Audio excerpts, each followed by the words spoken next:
गांव का नाम आते ही हमारे जहन में उतर आते हैं हरे भरे खेत, नदी का किनारा, सेंधी माटी की महक और हंसते मुस्कुराते लोग। और इन सबको याद करने मात्र से ही दिल में एक सुकून सा उतर आता है, क्योंकि इन्हीं गांवों से जुड़ा है हमारा बचपन, जो कि शहर की चकाचौंध में कहां खो गया है। आपको आपके गांवों से जोड़ने के लिए और इन्हीं गांवों को विकास यात्रा दिखाने का एक छोटा सा प्रयास है ये लोक यात्रा, जिसमें आज आपको हम लेकर चल रहे हैं जयपुर के समीप एक गांव में, जिसका नाम है कुड़ियों का बास, जहां एक युवा सरपंच और ग्राम विकास अधिकारी अपने अभिनव प्रयोगों से जनता और सरकार के बीच की खूबसूरत कड़ी बने हुए हैं। आइए चलते हैं इस अद्भुत लोक यात्रा पर।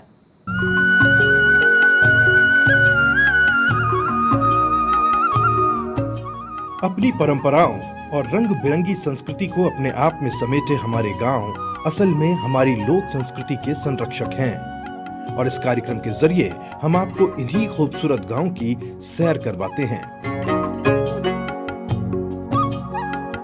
हमारी सांस्कृतिक धरोहर के प्रहरी के रूप में खड़े ये गांव अपनी विकास यात्रा में आधुनिकता के साथ उसी शिद्दत से कदमताल करते नजर आते हैं जिस शिद्दत के साथ वो अपने ग्रामीण परिवेश को संभाले हुए हैं।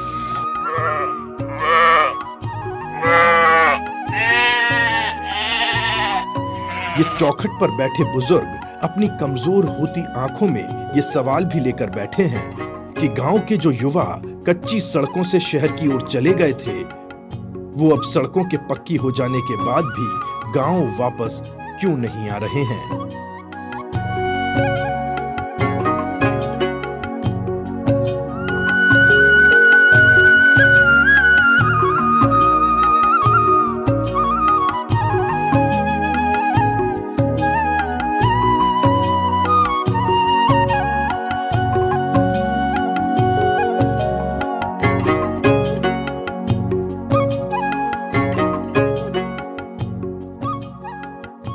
जयपुर से महज 40 किलोमीटर दूर एक खूबसूरत गांव है कुड़ियों का बास, जो कि जयपुर जैसे मेट्रो सिटी के बेहद करीब होते हुए भी अपने आप को शहर होने से बचाने की जद्दोजहद में जुटा है। स्वर्णिम आभा बिखेरती गेहूं की पकी हुई बालियां गांव में प्रवेश करते ही गांव की संपन्नता को दर्शाती हुई अतिथियों का स्वागत करती नजर आती हैं। कुड़ियों का बास गांव का नाम अपने आप में कौतूहल पैदा कर रहा था, इसीलिए सबसे पहले हम इसी सवाल का जवाब लेने पहुंच गए गांव के सबसे पुराने ठाकुर जी के मंदिर में, जहां जाकर हमें गांव के 300 साल पुराने इतिहास के बारे में पता चला।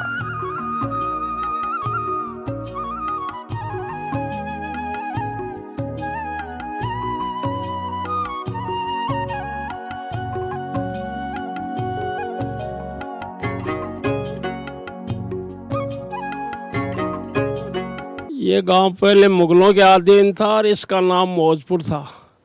उसके बाद में राजपूतों को मिला फिर जयपुर स्टेट से। उसके बाद में यहाँ कोड़ी जाति के ज़्यादा कृषक थे, इसलिए इसका नाम कुड़ियों का वास हो गया। ये 350 साल पुराना है।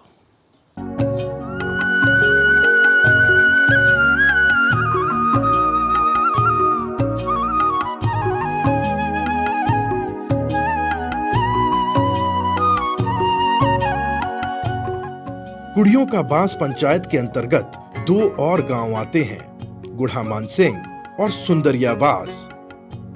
ये दोनों गांव भी इतने ही खूबसूरत हैं और अपने अंदर प्राकृतिक सुंदरता को समेटे हुए हैं। गुढ़ा मानसिंह गांव के बीचों बीच बना ये जलाशय मूक पशुओं के लिए बनाया गया, और यहाँ चैन से प्यास बुझाते ये पशु संकेत देते हैं कि शहरों में जहां एक बाल्टी पानी के लिए झगड़े हो जाते हैं, वहीं गांव में आज भी भूख प्यास को पशु पक्षियों के साथ बांट लिया जाता है।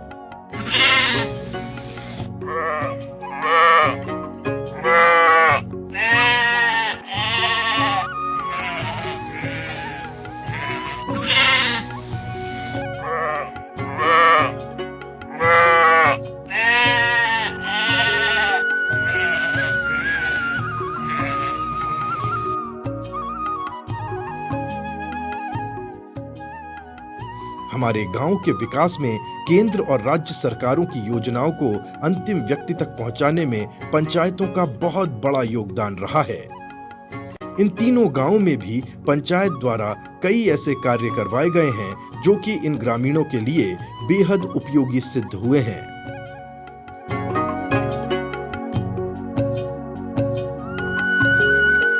युवा सरपंच रामकरण चांदीवाल के अभिनव प्रयोग ग्रामीणों की उम्मीदों पर खरा उतर रहे हैं।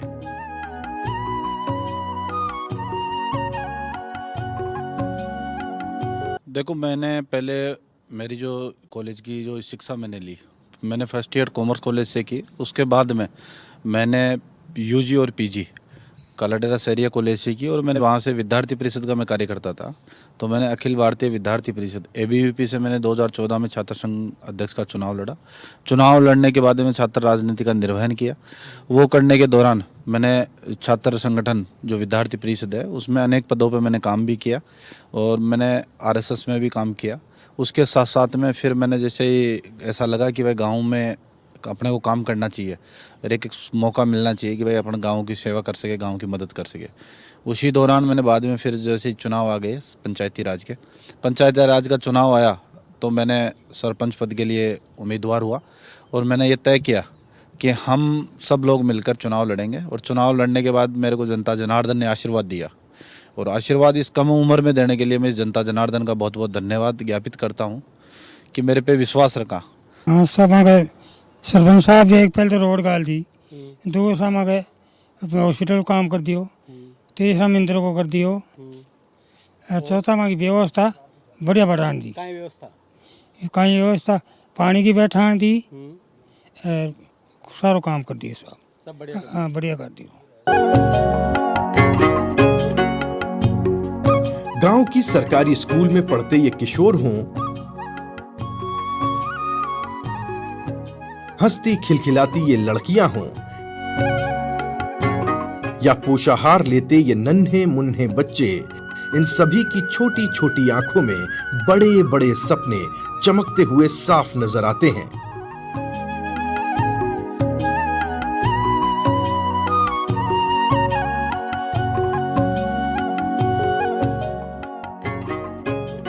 इसी नई पीढ़ी के सपनों को साकार करने के लिए सरपंच के प्रयासों से प्रतियोगी परीक्षाओं की तैयारी कर रहे छात्र छात्राओं के लिए एक लाइब्रेरी बनाई गई है, जिससे कि इन बच्चों को पढ़ाई के लिए उचित माहौल मिल पाए। मेरा नाम नीतू कासोटिया है, मैं कक्षा 12 की छात्रा हूँ। तो यहाँ पे लाइब्रेरी में हम पढ़ने के लिए आते हैं। तो यहाँ पे बहुत सारी सुविधाएं जैसे पंखा, लैपटॉप और अन्य सारी चीज़ें, मतलब यहाँ पे सारी सुविधाएं है। तो यहाँ पे अनुशासन भी अच्छा रहता है, तो यहाँ पे पढ़ना अच्छा लगता है। शिक्षा तो बहुत अच्छी चीज़ है और होनी भी चाहिए। उसी के साथ में हमने राज्यवर्धन जी का मैं धन्यवाद देना चाहता हूँ कि हमारे गुड्ढामान में हमने इस पहल को चालू करने के लिए लाइब्रेरी की हमने उनसे अनुशंसा की और उनसे मांग की कि साहब हमारे गांव में एक ऐसी लाइब्रेरी होनी चाहिए कि भाई नए बच्चों को, पढ़ने वाले बच्चों को, एक जो बाहर एक लाइब्रेरी के लिए जाना पड़ता था, ट्रांसपोर्टेशन महंगा रहता था, कमरे लेके रहना पड़ता था, उन लोगों के लिए एक सुविधा हो सके, एक प्लेटफॉर्म हो सके जहाँ बैठ के स्टडी कर सके। तो वैसे ही उन्होंने एक हमारे को NGO के थ्रू 3 लाख रुपए की स्वीकृति का जो सामान दिलाया, उसमें पानी पीने की सुविधा है, कूलर है, पानी है, वाटर है और उसी के साथ साथ में अगर बिजली कट भी हो जाती है तो उसके साथ में हमने एक इन्वर्टर भी उपलब्ध करवाया। तो एक अच्छी हमने प्लेटफॉर्म बच्चों को दे दिया। तो उसमें स्टडी कर रहे हैं कंटिन्यू और उसमें बच्चे पढ़ते भी हैं।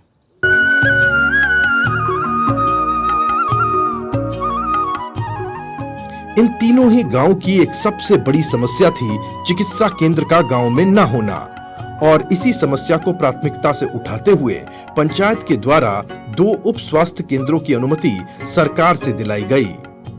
परंतु कुड़ियों का बास में तो उप स्वास्थ्य केंद्र सरकारी जमीन पर बन गया, लेकिन गुढ़ामान सिंह में जमीन उपलब्ध नहीं होने के कारण इमारत बनने में फिर से अड़चन आ गई।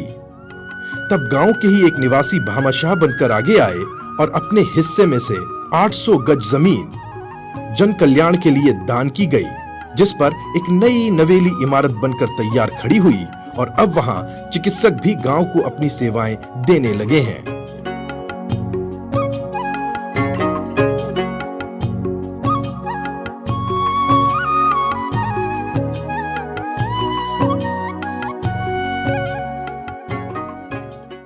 हमारे गांव के अंदर एक चिकित्सा की जो प्रणाली है वो काफ़ी वीक थी पहले, क्योंकि यहाँ पे हमारा जो चिकित्सा विभाग का कोई भवन नहीं था।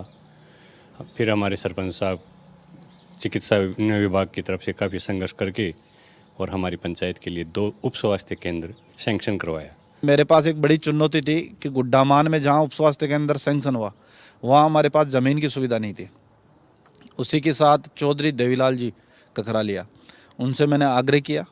मेरा आग्रह स्वीकार करते हुए उन्होंने बिना निसंकोच और निस्वार्थ गाँव के लिए 800 वर्ग गज ज़मीन समर्पित कर दी और उसमें आज बड़ा बिल्डिंग आपको भी देखने को मिला है। इस लोगों को भी सुविधा मिल रही है।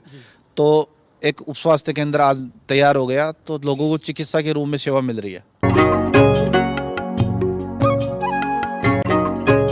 अपनी इस विकास यात्रा में सरपंच को साथ मिला अपने युवा ग्राम विकास अधिकारी दशरथ सिंह नाथावत का, जिनके अनुभव और दूरगामी सोच ने सुंदरियावास में साफ सफाई और जल संरक्षण का एक ऐसा मॉडल विकसित किया जिससे कि पृथ्वी का जल स्तर भी बढ़ेगा और जल भी संरक्षित होता रहेगा। इस मॉडल में गांव की सभी नालियों को मिलाकर एक कुएं से जोड़ दिया गया है, जिससे कि पूरे गांव का बरसाती पानी और रोजमर्रा का पानी उसी कुएं में एकत्रित होता रहता है।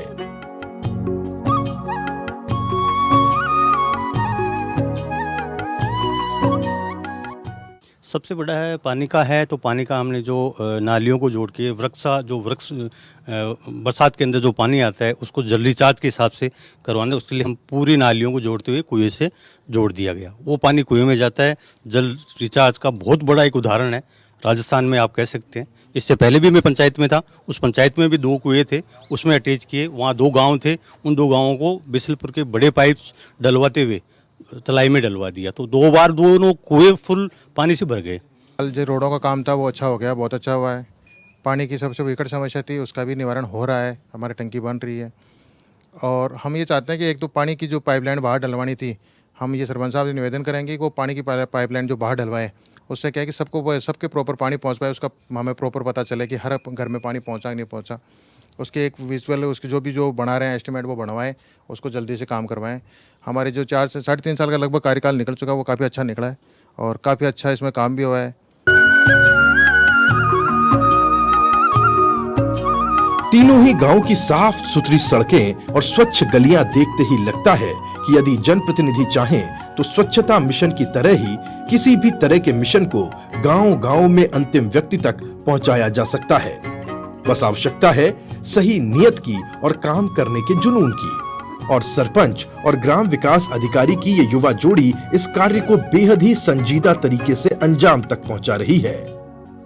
गांव का मौलिक स्वरूप बरकरार रखने के लिए सबसे बड़ी आवश्यकता है गांव के पर्यावरण को सुरक्षित रखना, और उसी के लिए जरूरत है पेड़ों की। इसी दिशा में काम करते हुए एक एनजीओ की मदद से गांव की गौचर भूमि में लगभग 4500 पेड़ लगाने का कार्य शुरू किया गया है। पर्यावरण की दृष्टि से एक एनजीओ है, हमारे जनचेतना संस्थान है, उनके जो एमडी है अनिल सूत जी, हमने उनसे मिला और मेरे को ये दिल में ये था कि हम भी जैसे लोगों को सुनते हैं कि आज हमने पौधे लगाए वो लगाए, तो उसी को देखते हुए एक उत्साह था कि हम भी ग्राम पंचायत में एक बड़ी नर्सरी का डेवलपमेंट करें ताकि उसमें पौधे लगाएं। तो हमने उस एनजीओ के थ्रू ग्राम पंचायत में बाउंड्री करके और उसमें खड्डे खुदाकर करीब 4500 पौधे लगाने का हमने लक्ष्य लिया है और उसका काम भी चालू है। दिल्ली से चेतना संस्था के ओर से 4500 पौधे लगाएंगे।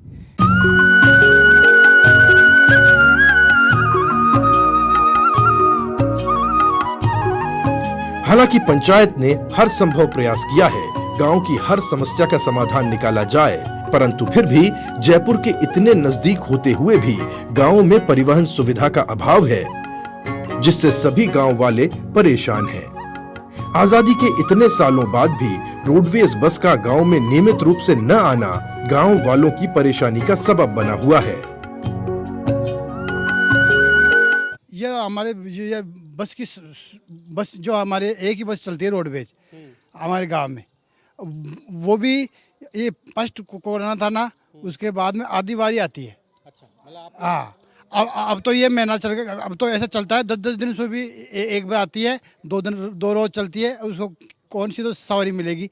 कौन सा रूट चलेगा, तो हमारी ये साधन की समस्या तो बहुत ज़्यादा है। सरपंच साहब हमारा कंधे से कंधा मिलाकर पूरा सहयोग कर रहे हैं। और हमारे गांव में एक सबसे मेन समस्या है, हमारी जो बस की मेन मुख्य समस्या है, हमारे गांव में जो गवर्नमेंट बस है वो चलती थी, वो कभी चलती है बंद हो जाती है, उसमें ड्राइवर मनमर्जी करते हैं। तो हम ये चाहते हैं कि सरपंच साहब से भी निवेदन है और आप सबसे निवेदन है कि वो बस ज़्यादा जल्दी से जल्दी चले, जिससे क्या है कि लोगों को आने जाने में कोई परेशानी ना हो। वैसे 3 साल के इतिहास में हमारे गाँव में बहुत अच्छा विकास हुआ है। जो हमारी एक ही रोडवेज आती है, क्यों उसको भी आने की जरूरी है, क्यों व्यवस्था बहुत प्रॉब्लम हो गई है। एक ही आती है, वो भी दीतवार को और शनिवार को बंद रहती है, और आज 15-20 दिन हो गए, अब व्यवस्था नहीं है किसी आने जाने वाले के लिए। हाँ, जरूरी समस्या है और मेरे सामने भी आई है और हमारे सेक्रेटरी महोदय को भी अवगत करवाया था पंचायत के अंदर। तो मैंने और हमारे ग्राम विकास अधिकारी दशरथ जी ने जाके दोनों लोगों ने मिलकर हमारे जो परिवहन विभाग के जो MD है श्रेया गोवा जी है, उनसे मैं सेक्रेटरीट में जाके मिल के आया हूँ और उनको समस्या से अवगत कराया। उन्होंने मेरे को आश्वस्त किया कि आपकी जो बस है, जो अभी बसों की कमी चल रही है, लेकिन फिर भी आपकी जो इम्पोर्टेंट बस है उसको हम 1-2 दिनों में चालू करवा देंगे। उन्होंने मेरे को ऐसा आश्वस्त किया है।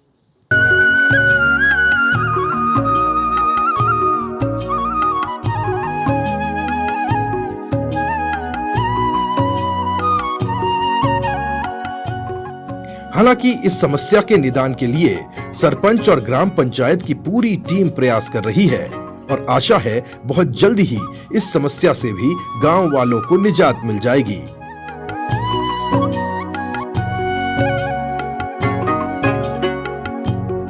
कुड़ियों का बास, सुंदरिया बास और गुढ़ा मानसिंह तीनों गांव की इस खूबसूरत लोक यात्रा के बाद समय था इन सभी से विदा लेने का और प्रस्थान करने का किसी और खूबसूरत गांव की ओर, किसी और लोक संस्कृति से भरपूर लोक यात्रा की ओर बढ़ने का।